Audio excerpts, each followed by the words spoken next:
Hello everyone, my name's Nicholas Bentley. Today I wanted to talk about my own private investigations into copyrights, and especially copyright in the digital world. And I asked the question, is copyright on the right track? I want to start with a brief introduction to copyright and how it has been in the analog world. I then want to introduce what I call an intellectual contributions model as a way of looking at copyright and how society can deal with copyrighted material. Moving on from that, I want to present what I call the rights office system, which is a distributed system on the internet for managing rights to intellectual works. A system which would not require DRM or other technological protection measures, not even systems like levies or flat taxes. At the end, I would like to summarize the rights office system and invite any questions or responses you had.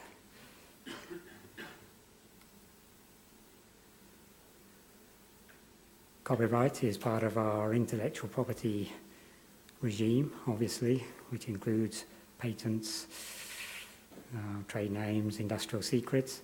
I'm concentrating on copyright, but it could have an impact on patents, especially when we start talking about software patents, which might be of interest to some of you. A short history of copyright, which I hope you will find interesting.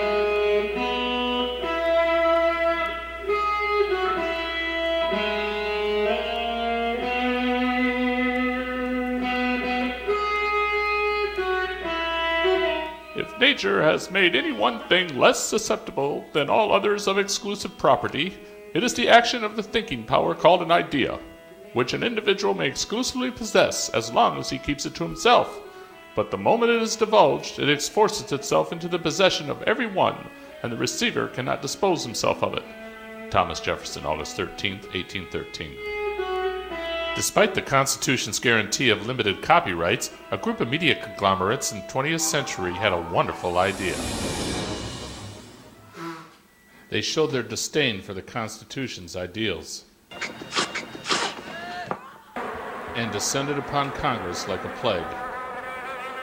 Through power, money, and lobbying, they got the Congress to rewrite the laws circumventing these constitutional guarantees. Finally, the entertainment cartel convinced the media, which they owned, and Congress that the real crooks were their customers, and they went after them. Blasphemers, idolaters, for this you shall drink bitter waters. Those who will not live by the law shall die by the law. If today's copyright laws were written into the Constitution, here are a few classics we might not see today.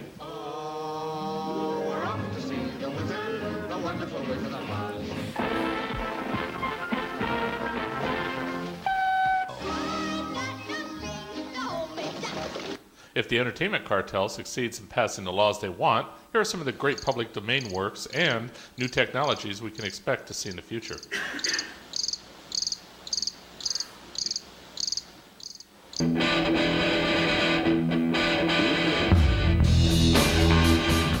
By the 21st century, a small group of mega media giants will control virtually everything the public sees and hears, and the people will never realize it. So this is how liberty dies, with thunderous applause. Good. It ain't wrong. Never do no harm.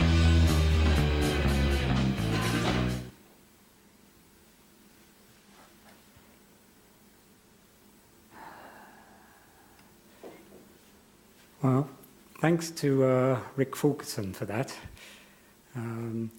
He gave me permission to use it, but of course it raises a number of questions and many issues. He had rather American perspective to this, and rather dire predictions for the future under the DRM, which may come to pass, and it could well affect us all. But it sort of highlights two ends of the scale. One group demanding DRM and control of all copies. At the other end of the scale, you have people would like to see everything for free. Another issue brought up by the film is the complicated rules in copyright. Were those clips copyrighted? Was I allowed to claim fair use by showing them all to demonstrate a principle? All these questions arise. I would like to claim that we shouldn't abandon copyright, but we need to carefully analyse where we're going to go in the future. To quote Lawrence Lessig, he said, "The balance of intellectual property regimes is a function of the technology of the time. As the technology of copyright has changed, so has the laws." And he went on to say, "The problem here is not the technology, not something called copyright. The problem here is a law, a regime not fit to the technology." And I would like to echo his comments here to say, as the technology changes to a digital world, we need to review the copyright regime and how it works. One other point I'd like to make here as well is, in the past, with analog copies, books for instance, we tend to think of property. The phrase intellectual property reinforces this view. And I like to ask the question, what would it be like if we thought not of property, but something else? What about if we thought of all the contributions which went in to the books which came before us? What about if for the time being we, for a few minutes, think of intellectual contributions rather than property? As I said, with a book, it didn't come out of thin air. There were probably many works which came before it, and many works which came before them, all leading up to one new contribution. I like to argue that these contributions aren't just a one-way stream. There are reverse contributions, if you like to put it that way, which refer to works which came before. Citations is one instance of this. If you have a book, usually at the end of it, there's many references to the works which came before. And I see this as a contribution to the works which came before. It highlights the important works, it highlights the authors who created these works, and this is an important part of a dynamic system of intellectual contributions. We can even extend this thinking. Recommendations. If I recommend a book to somebody and you go out and buy it, that's a contribution back to the original author. Reviews cover the same principle. A good review of a book will promote more sales, more reading of that book, and help distribute the information and contributions. Citations I've already mentioned. Quotations are even more dynamic. I'm allowed to quote a work or a piece of a work from an original work, and at the same time refer back to the original work. Part of this dynamic contribution chain, as I like to see it. And finally, I add payments to this chain. Buying a book can lead to funds going back to the author, which can help him recoup the costs of writing the book, and most probably help him finance the creation of a new work. And so I see the remuneration chain, payments, as part of this contribution chain, and it is an important part. Just a point here, I'm taking books as an example. Obviously, any medium works under the same principles. To try and express this more formally, I've divided the screen, top and bottom, into tangible and intangible at the top and tangible at the bottom. When an author first creates a work in their head, it is intangible. No one else can get hold of it. Expressing this work, like I am to you, is still pretty intangible, but it can quickly become tangible if it becomes a hard copy. Again, looking at the analog world, this would be in books or records. So I've distinguished between the intangible and the tangible, and to demonstrate the legend of this drawing a bit more, I also make a distinction between private goods and public goods. And this is in the economic sense, where a private good is excludable from anyone else getting hold of it. A public good is less so. It is freely available to anyone who can get hold of it. To highlight this in the case, the square boxes I call a private good. The work in the author's head is definitely private. No one else can get hold of it at that stage. A manifestation in a book or a copy in a book is more or less a private good. You can lock the book away, no one else can get at the content. When I'm speaking to you, as I said, it is very much a public good. The door's locked. That's true. But by example, I can't say this half listen to the work and that half don't listen to the work. It doesn't work that way. Maybe I've already put the back half to sleep, but that's a different argument.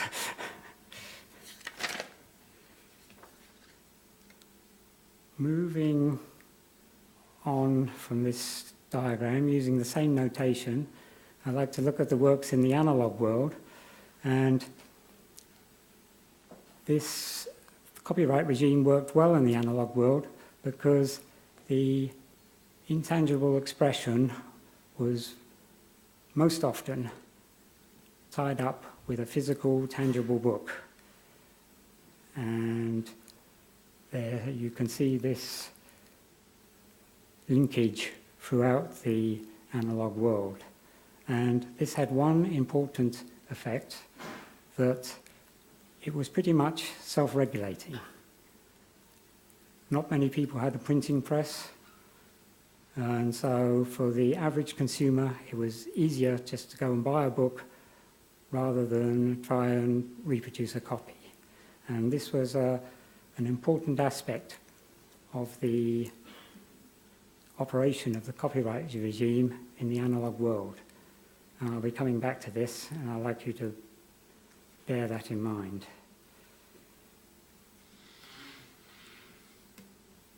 Moving on again, you probably all understand this. immediately we go to a digital world with digital copies flying all over the place in computer systems over the internet. This tangible aspect of the of copyrighted works tends to disappear, and we're left with a whole mass of intangible works, freely copied, very much a public good.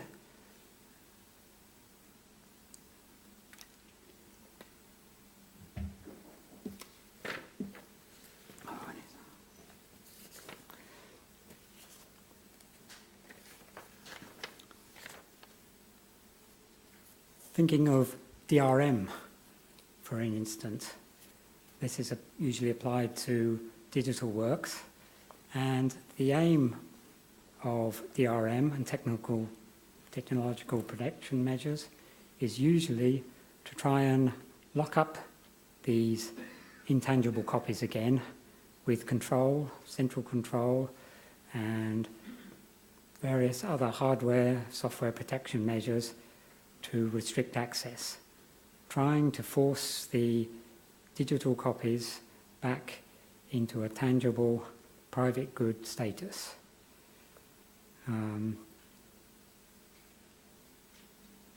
You probably think like me that this won't be possible, but they're still trying, and I argue that even if we could devise the perfect DRM system which could protect every copy and avoid this public good free-for-all, it would still have a serious consequences on what I call the intellectual contributions model. It would impact privacy and the freedom to use the work in a fair use fashion. It could limit quoting and the first sale, and I believe all these would have a serious impact on what I call the two-way interaction in the intellectual contributions model.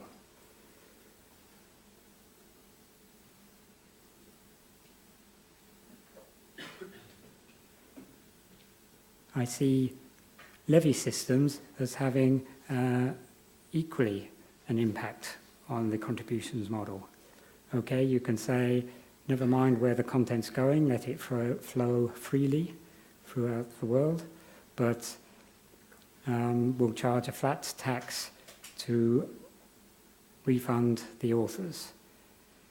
I'd like to argue from the intellectual contributions point of view, this still would not work satisfactorily, because can you be sure that the author who is creating the truly useful, valuable work is the one receiving the correct compensation?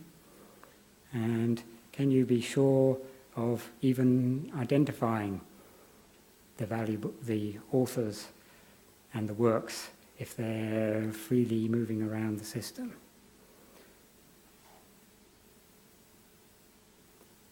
At this stage, I ask the question, is there another way we could regulate the intellectual works? And the conclusion I came to was we should go back to the fundamental and look where the private goods are in this system at the moment. And you still have the author's work, when it's in his head, is still very much a private good. And when the consumer consumes the work, it's very much a private activity. And so I ask the question, is it possible to regulate the remaining private goods in the system? And, whoa.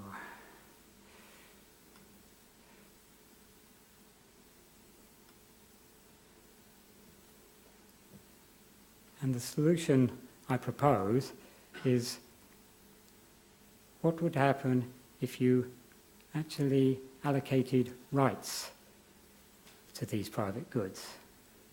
The author, you could argue, already has some rights under is granted rights under copyright, but if we had a system where these rights were formally registered, and of course, what would happen if, when the consumer purchases a copy, they had formal rights giving them access to the work. So that is the question I asked from this thinking of intellectual contributions. To recap so far, I believe copyright has worked well in the past. Don't give it up too easily. All contributions to the work are important. Property can tend to distort our thinking. Is DRM the right way to go? And finally, I propose the possibility of a new regime where we consider purely rights rather than property or copies.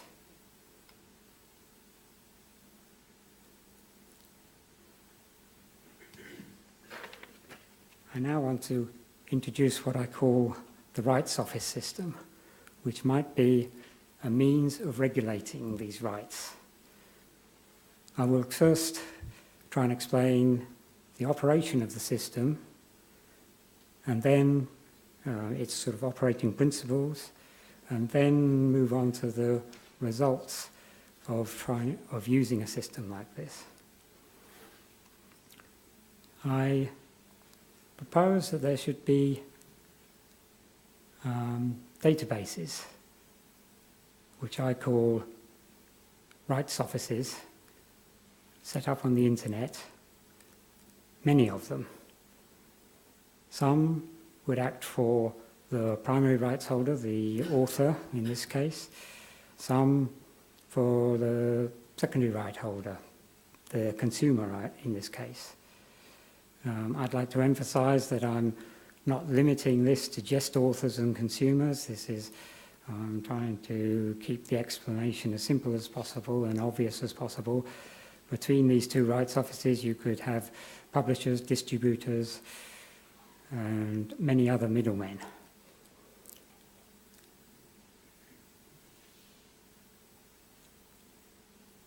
How would this work? I propose that these rights offices would be secure databases. They would have secure protocols for passing information between each of them, and also to the authors and other users of the system. If a consumer was purchasing a work from an author, the author's rights office would generate an identification. This would be a unique identification, and at the same time, the consumer's office would produce a unique identification. And the two offices would exchange these identifications and thus register a transfer of rights from the author to the consumer. At the same time, these two unique identifications would be added to any copy of the content as it transfers to the consumer, and would remain with the content from then on. How do you ensure that? Pardon? How do we ensure that the identifiers remain with the content? I'll come to that.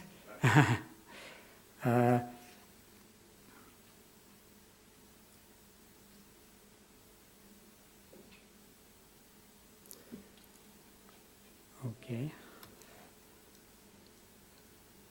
To emphasize the fact that it's not as simple as my original diagram demonstrated, there would be hundreds, thousands, millions of these rights offices, all acting independently. It does not rely on central control in any form, and consumers could choose which office they wanted to represent them, and authors the same thing. Obviously, a big publishing company or something might set up its own rights office. They'd be free to do so.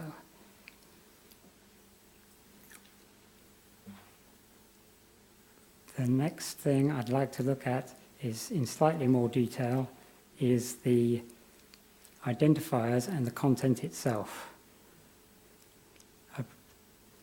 Both the identifiers would be persistent URLs, I propose. One identifying the author's rights office, the other the consumer's rights office. I'd like to point out at this stage, these identifiers would be opaque, I like to call them. They identify the office which has issued the identifier, they identify the content, but they do not necessarily identify the user. The consumer, for instance, registering with a consumer's rights office would have to divulge some identity to the office, but it need not go any further. And these two identifiers introduce a private good in the economic sense into the system, and I call it a product rights descriptor. The name is not important. The content, as I said before, can be any type of concept, music, film, etc. To give a practical example, you may have seen at the bottom of my presentation here the little logo. That is the rights descriptor for this presentation. If I look at that in more detail, it has a URL pointing to the author's rights office, which happens to be me, and it's just looking at a local copy, not to bother to go onto the internet. It describes the work, it can contain other metadata, it tells you where to contact the author or how to get more copies. It can contain any of this information. For the other identifier, the second one, which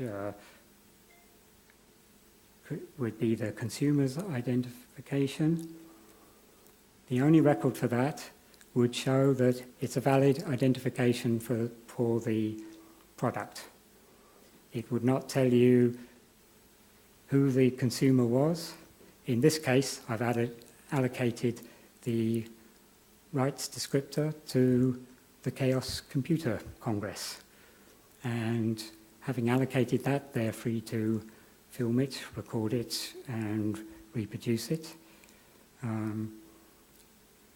And so that's just by way of example of how it might work.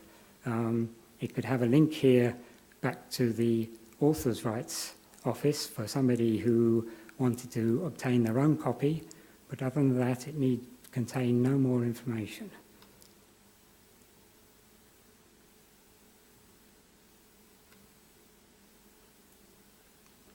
Okay, a little overview of the rights office system so far. It would have numerous independent, secure rights offices, databases on the internet, exchanging secure information. It would have numerous persistent pairs of IDs attached to all content. And as I said, these IDs are opaque, only identifying offices, not necessarily individual users.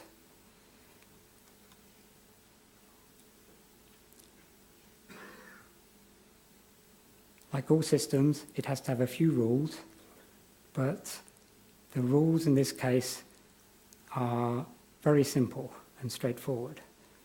The one primary rule is removing an identification from the content or corrupting the identifiers would be illegal.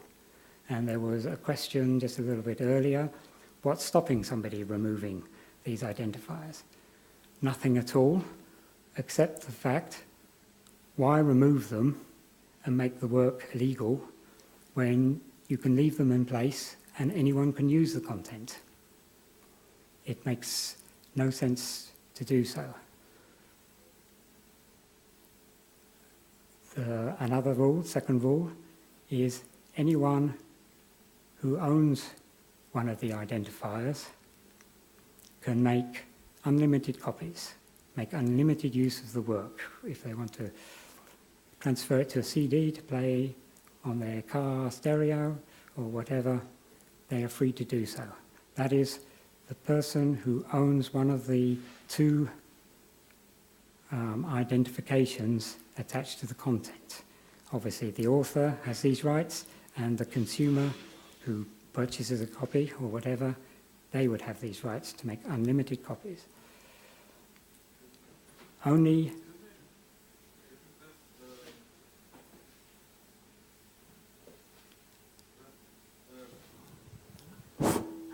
when it's illegal to remove the identification, and it's legal to make copies on any medium, what if the medium doesn't support the identification?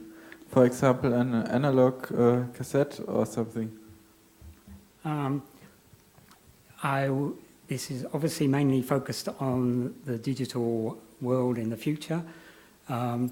If you were to transfer it to an analog cassette, I would, or whatever, yeah, some other medium which didn't directly support the identification, you could physically transcribe the URL to the object, or somewhere have some link to the object from a file.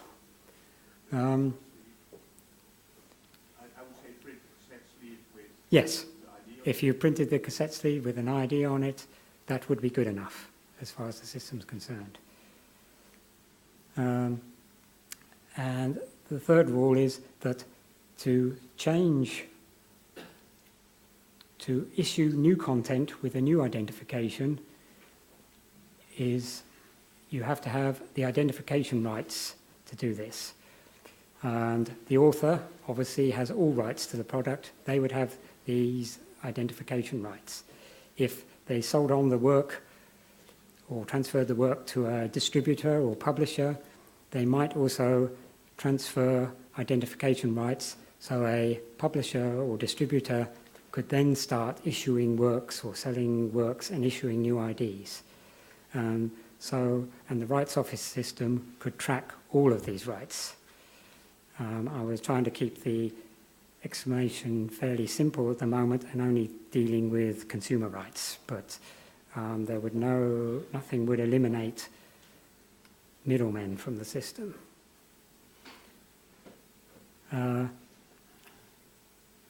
Those were the rules. Now to discuss a few of the rights. I propose a common right of access, that if you have a copy of this content with valid IDs on it, anyone is allowed to consume the product, read it, listen to the music. Doesn't matter where the copy came from, if you have a validly identified copy, anyone can use it. And I think this satisfies a very important social principle that, for instance, in the analog world, if you find a book sitting on the chair, there's nothing to say you can't read the content. Moving on as quickly as possible. Authors' rights, as I said, they would initially have all rights, but they could transfer some of these rights to others. From the consumer's point of view, the average consumer, they would typically, purchasing a piece of content, they'd have what I call private rights. They could make unlimited number of copies to satisfy their need to access the work. They could even give it away to friends and acquaintances.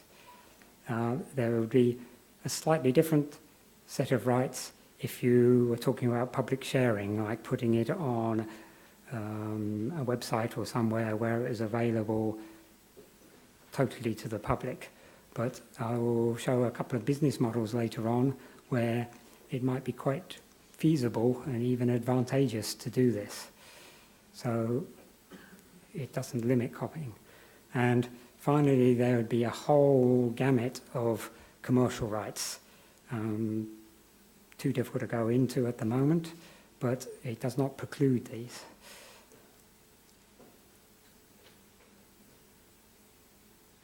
The rights office system, as I've described it, is the two offices exchanging a piece of content are effectively making a contract, and any users after this contract has been made can confirm their rights by contacting the rights office.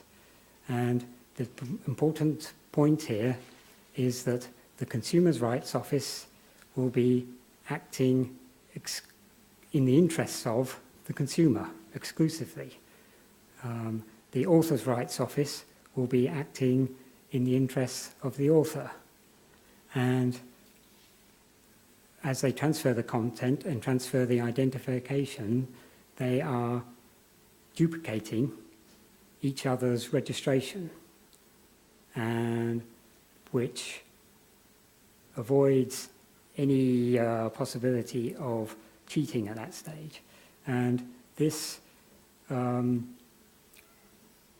dual monitoring of the identifiers is self-regulating.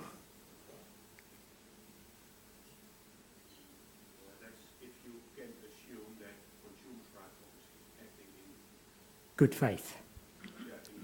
The question was if you can assume that the Consumer Rights Office is acting independently, or But you need to have, but you will have the right to have his records transferred to another consumer rights office. you could.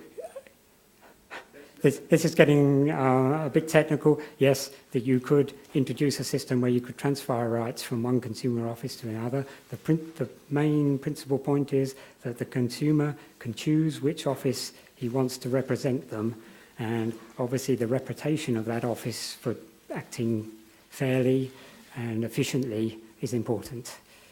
And as I've already discussed, every copy is identified, and there's no reason to remove the identification. In fact, there's a positive disadvantage to removing it, that you would be holding an illegal copy. By keeping the identifications, no matter where you got the content from, you're holding an illegal copy, so why remove them?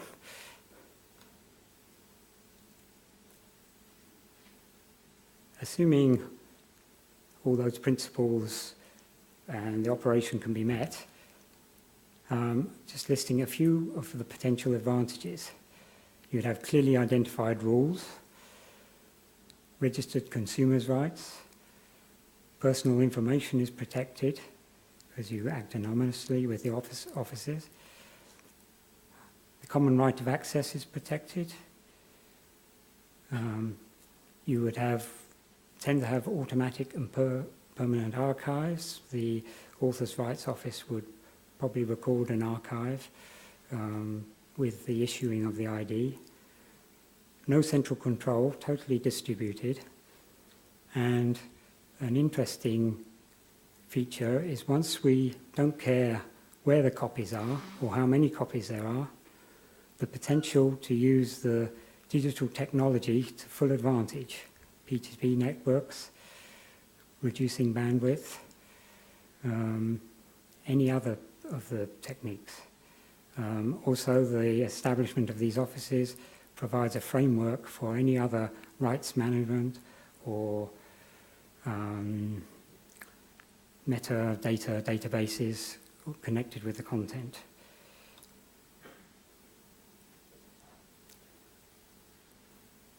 An important aspect, of course, or important question is how could you use this in a business environment? And what are the sort of incentives for people to buy copies if there's going to be identified copies freely available and floating around on the internet and in P2P network. And again, here I believe you have to go back to the contributions model, which is dynamic, and identify where the real value in the system is. The value of in the system is the author who creates something really important and which people want. The musician who creates the best music, the popular music, and the way the business models should be structured is identifying this, and the rights office system with the link between the two offices provides a dynamic system for monitoring or for promoting these links. Some examples of business models might be if you sell a product and it's recorded in the rights system, you might offer future products as a discount.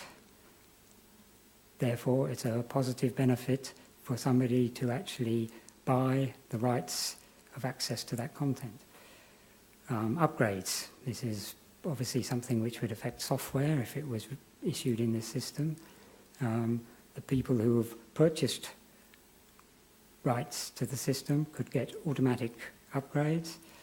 People relying on a second-hand free copy somewhere would not necessarily have this facility available to them.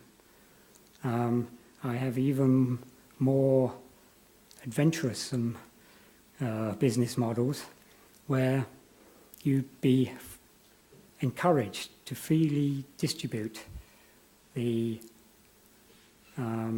identified content. But if someone further down the chain decided they would like to become a rights holder and bought the content, this could trigger off a refund of a small percentage or something like this back to the original purchaser of the content, and thus encourage the support and the purchase of the identified works. Another example might be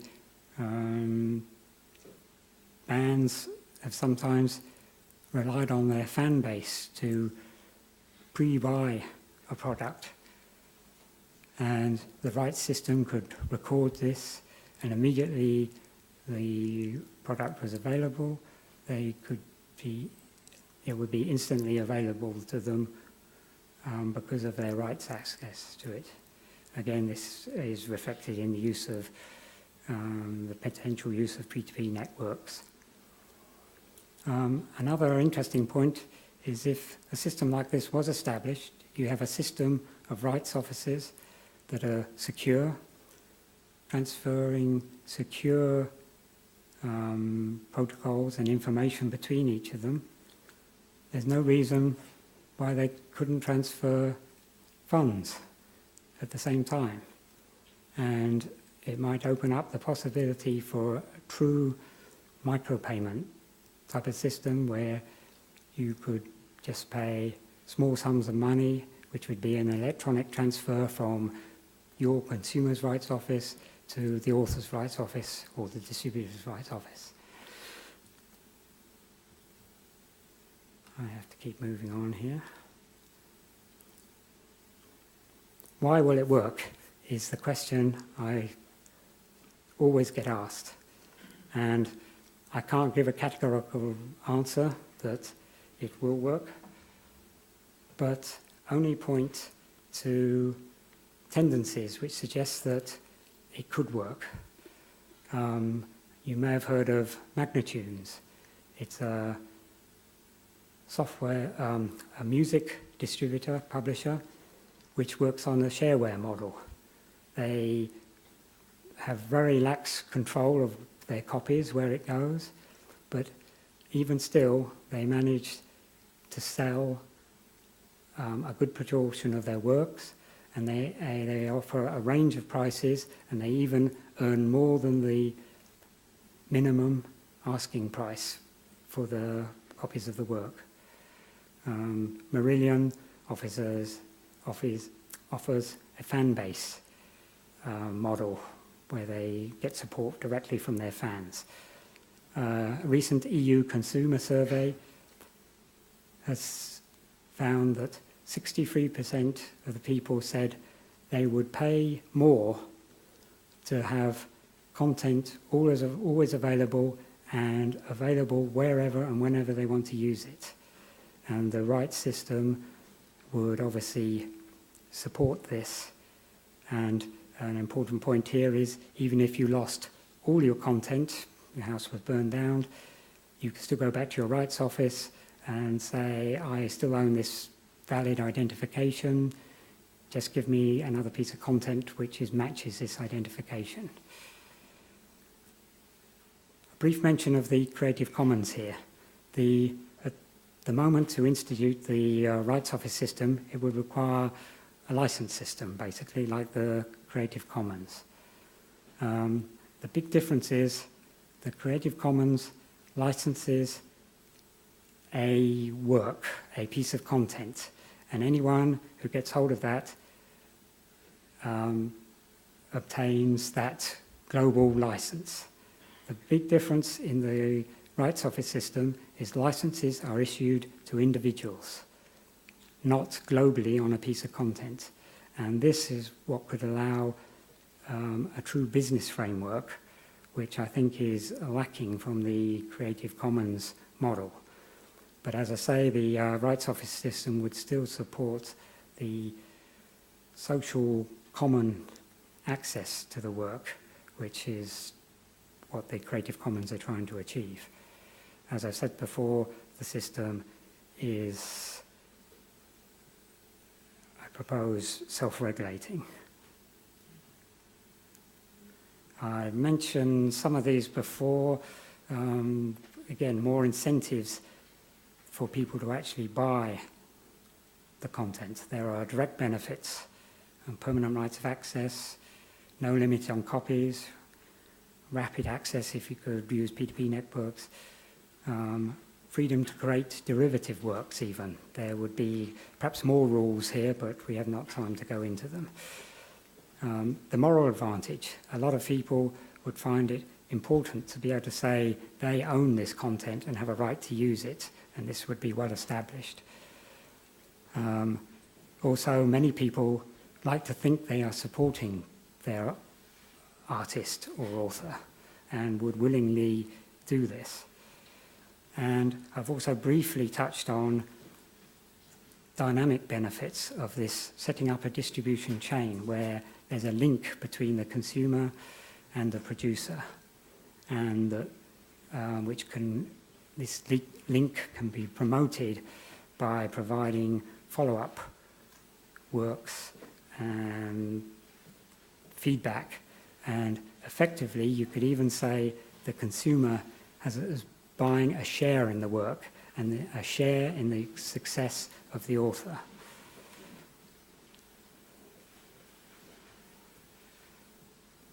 Would it be possible to implement such a system?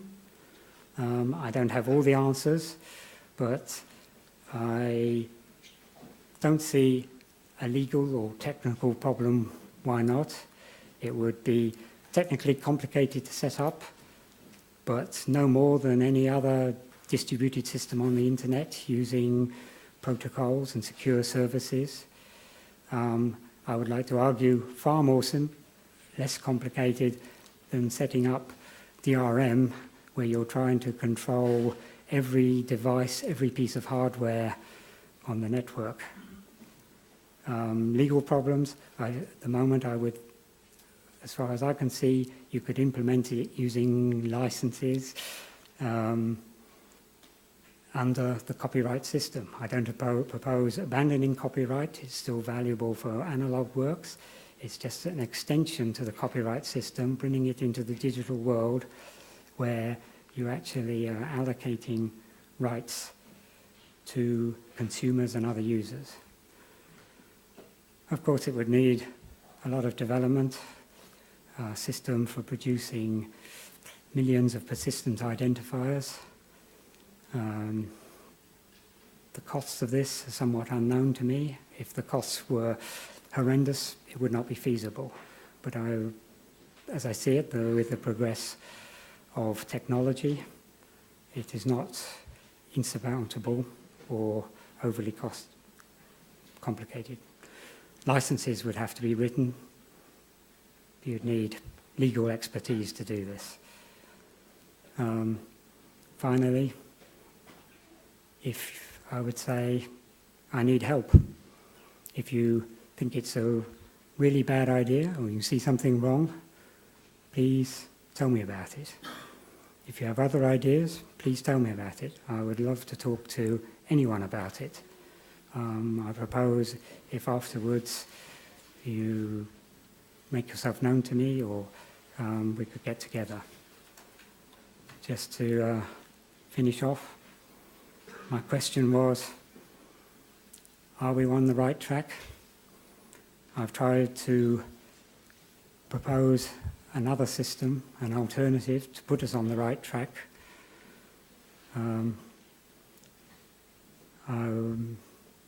And that's it. As I say, if you want more information, please go to the Common Rights website and/or just click on one of the identifiers for this speech, which will give you a link to more material. Thank you.